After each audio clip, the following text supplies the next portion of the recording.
Kitchen series ગુજરાતીમાં તમારું સ્વાગત છે।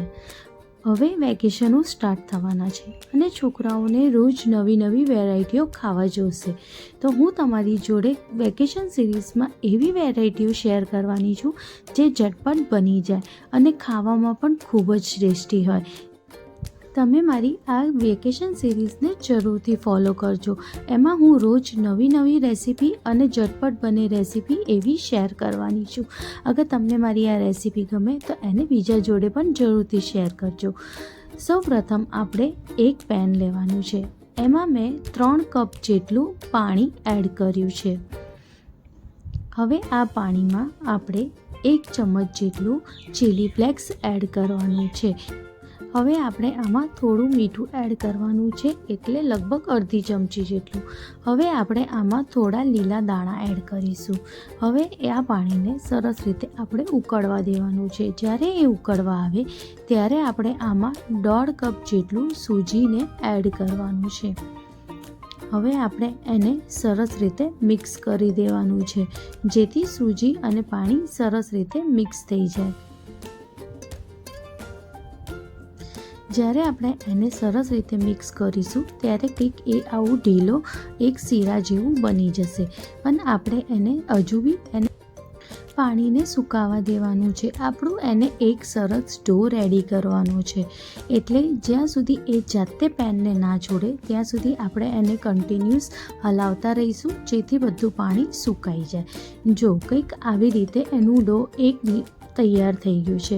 હવે આપણે એને એક વાટકામાં લઈ લઈશું। એને હવે આપણે ઠંડુ કરવા માટે સાઈડમાં મૂકી દઈશું। હવે મેં અહીંયા 7 થી 8 બટેકા લીધા છે, એ બી મેં બાફેલા બટેકા લીધા છે। હવે આપણે એને સરસ રીતે છોલીને એને સ્મેશ કરી દઈશું। તમે ઈચ્છો તો તમે આને છીણી પણ શકો છો। હવે મેં એક પેન લીધું છે, એ પેનમાં હવે આપણે એને વઘાર કરીશું। એના માટે મેં 2 ચમચ જેટલું તેલ એડ કર્યું છે। હવે એમાં મસાલાના ડબ્બાની જે નાની ચમચી આવે એટલું મેં જીરું એડ કર્યું છે। હવે આમાં મેં 2 લીલા મરચાં સમારીને એડ કર્યા છે। 1 ઇંચ જેટલું આદું મેં આમાં સમારીને એડ કર્યું છે। હવે આપણે એને બરોબર સરસ રીતે શેકાવા દેવાનું છે। એ જ્યારે શેકાઈ જાય હવે આપણે આમાં વેજીટેબલ્સ એડ કરીશું। તમે તમારી મનગમતી જે વેજીટેબલ્સ હોય બધી આમાં એડ કરી શકો છો। મેં આમાં ગાજર, ફણસી અને મકાઈના દાણા એડ કર્યા છે। બધી વેજીટેબલ્સને મેં 1/4 કપ જેટલી લીધી છે। એને બરોબર આપણે શેકાવા દઈશું। જ્યારે એ સરસ રીતે શેકાઈ જાય પછી આપણે આમાં બટેકાનો માવો જે આપણે સ્મેશ કર્યો હતો એને આપણે એડ કરવાનું છે। હવે આપણે બધા મસાલાને આમાં એડ કરીશું। આમાં મીઠું આપણે સ્વાદ મુજબ એડ કરીશું। હવે જે મસાલાની નાની ચમચી હોય છે એનાથી જ આપણે બધા મસાલા આમાં એડ અડધી ચમચી જેટલું હળદર પાવડર, 1 ચમચી જેટલું લાલ મિર્ચ પાવડર, 1 ચમચી જેટલું ધનિયા પાવડર, 1 ચમચી જેટલું અમચૂર પાવડર। હવે આપણે બધાને સરસ રીતે મિક્સ કરી દેવાનું છે। આપણે બધાને સરસ રીતે મિક્સ કરવાનું છે, જેથી બટેકા અને શાકભાજી સરસ રીતે મિક્સ થઈ જાય। અગર બટેકા થોડા મોટા રહી ગયા હોય તો આપણે આને સરસ રીતે સ્મેશ કરી દેવાનું છે, જેથી આપણે શાકભાજી અને બટેકા છૂટા ના પડે। અને હવે એને થોડીક વાર માટે થવા દેવાનું છે, સરસ રીતે કૂક, ત્યાંથી એ સરસ થઈ જાય। હવે આપણે એની ઉપર લીલા દાણા એડ કરીશું।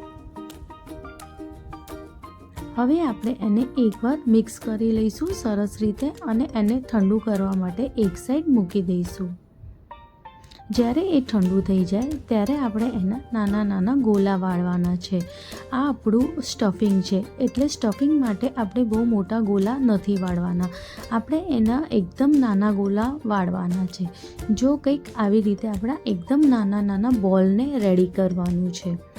જો આવી રીતે આ બધા માવાના આપણે આવી રીતે બોલ રેડી કરી દઈશું।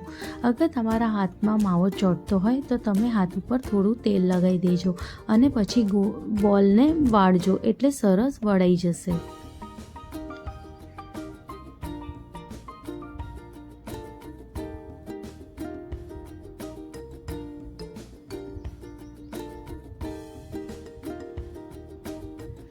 એટલે જ મેં તમને કીધું હતું કે આપણે શાકભાજીને અને બટેકાને સરસ રીતે સ્મેશ કરીશું તો આ સરસ રીતે ગોલા વળાઈ જશે. હવે આપણે જે સૂજીનું ડો રેડી કર્યું હતું એમાં 1 ચમચી જેટલું તેલ એડ કરીશું અને એને સરસ રીતે સ્મેશ કરી દઈશું જેથી એ એકદમ લીસો થઈ જાય. હવે આપણે આના બી નાની નાની એક ગોલા લઈશું અને એની પૂરી કરીશું. જો કંઈક આવી રીતે આપણે થોડું હાથમાં લેવાનું છે. હવે એને સરસ રીતે આપણે મસળીને એનું એક બોલ રેડી કરવાનું છે. આપણે આ એકદમ મીડિયમ સાઇઝનું લેવાનું છે, બહુ મોટું નથી લેવાનું. હવે હાથ ઉપર થોડું તેલ લગાવી દઈશું અને એને ક્રેક ફ્રી બોલ બનાવી દઈશું અને આવી રીતે કંઈક એની પૂરી બનાવી દેવાની છે. આ પૂરી નાઈ તો બહુ જાડી કે નાઈ બહુ પતલી હોવી જોઈએ. એની કિનારો પતલી હોવી જોઈએ, વચ્ચેથી એ બરોબર જાડી હોવી જોઈએ. હવે જે બટેકાનું સ્ટફિંગ છે એને વચ્ચે મૂકીને આ સોજીની પૂરીથી એને આવી રીતે કવર કરી દઈશું. આપણે એને સરસ રીતે કવર કરવાનું છે જેથી અંદરનો માવો દેખાય નહીં. હવે આ બોલને આપણે સરસ રીતે હાથમાં એકવાર ફરી ફેરવી લઈશું તેથી એ ગોળ શેપમાં સરસ આવી જાય. આપણે આ બોલ બધા ક્રેક ફ્રી બનાવવાના છે. એ અગર તમારો લોટમાં ક્રેક થતા હોય તો તમે થોડું હજુ તેલ કે પાણી નાખીને એને સરસ રીતે મસળી લેજો. અગર તમારો સોજીનો લોટ એકદમ સરસ મસળેલો હશે તો એકદમ ક્રેક ફ્રી બોલ જરૂર બનશે. જો કંઈક આવી રીતે આપણે બધા બોલને બનાવી દેવાના છે. એકવાર હું તમને ફરી બતાવું છું કે આપણે બોલ કઈ રીતે રેડી કરવાના છે. આપણે સૂજીનો થોડો માવો લેવાનો છે હાથમાં ને એનું એક બોલ રેડી કરવાનું છે. પછી હાથેથી દબાઈને કંઈક એની આવી એક પૂરી રેડી કરવાની છે. પૂરી બહુ ના પતલી કે ના જાડી હોવી જોઈએ.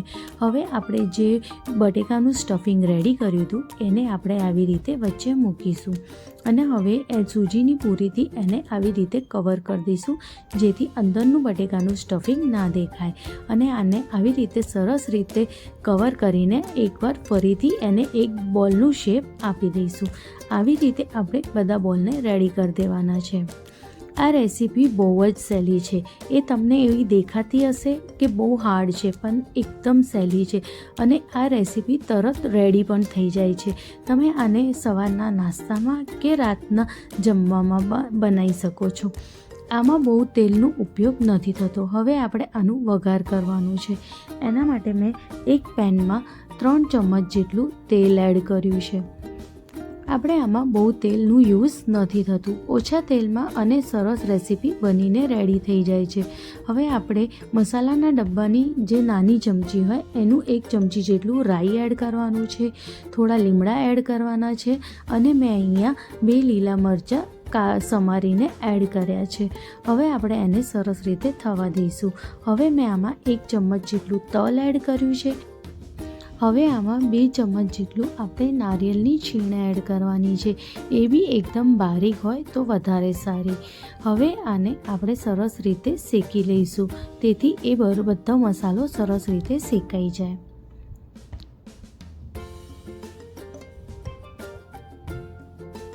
હવે આપણે આમાં 1 ચમચ જેટલું લાલ મરચું એડ કરવાનું છે જેનાથી સરસ કલર આવશે. હવે આપણે બધાને સરસ રીતે મિક્સ કરી દઈશું અને જે આપણે બોલ રેડી કર્યા હતા એને હવે આમાં આપણે સેટ કરી દઈશું કંઈક આવી રીતે. જેટલા બોલ આવે એટલા બોલને આપણે આવી રીતે મૂકી દેવાના છે. જ્યાં સુધી થાય તો બધા બોલ આવે એવી રીતે આપણે એને સેટ કરવાનું છે. હવે આવી રીતે આપણે એને હલાયા વગર બિલકુલ આપણે એમાં કરચી નથી હલાવવાની. આપણે આવી જ રીતે હલાવીને એને મિક્સ કરવાનું છે. આપણે કોઈ બી જાતનું આપણે આમાં તાવેતો કે કંઈ બી યુઝ નથી કરવાનું. આપણે એને 2 હાથથી કઢાઈને પકડીને આવી જ રીતે હલાવીને એને મિક્સ કરવાનું છે જેથી બોલ તૂટે નહીં. અને રેડી છે આપણા સોજીના સ્ટફિંગ બોલ. આ બોલ ખાવામાં ખૂબ જ ટેસ્ટી છે.